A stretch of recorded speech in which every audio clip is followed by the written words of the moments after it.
mėgstu ir net myliu vaikų literatūros klasiką. Užaugau su Tomu Sojeriu, Ekvelriu Finu ir daugeliu kitų šaunių vaikų ir paauglių. Kai kas gali pagalvoti ar ir pasakyti, kad aš jau suvaikėjau. Manęs toks įtarimas nežydžia. Būtų gerai, jei būčiau sugebėjęs visą gyvenimą likti vaiku, viskuo besistebinčiu, besidžiaugiančiu, nebambančiu.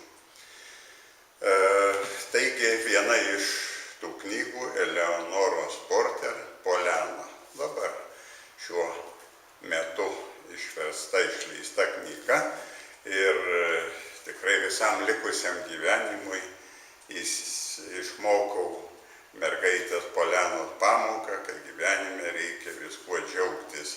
Ir kad būtų aišku, kaip džiaugtis, lyg ir džiaugiamės, mums taip atrodo. Taigi Polianos tetos tarnaitė Nensė aiškina to metodo, taip jau sausai kalbant, esmę. Ir dar aš labai nekęsdavau pirmadienių, o ji tikrai išmokė mane džiaugtis. Džiaugtis pirmadieniais. Nensė nusijuokė. Suprantu, kad tai skamba labai kvailai, bet tuoj paaiškinsiu. Taigi tas nekaltas kūdikis sužinojo, kad aš baisiai nemėgstu pirmadienio rytmečio. Ir štai ką vieną dieną teisė man pasakė.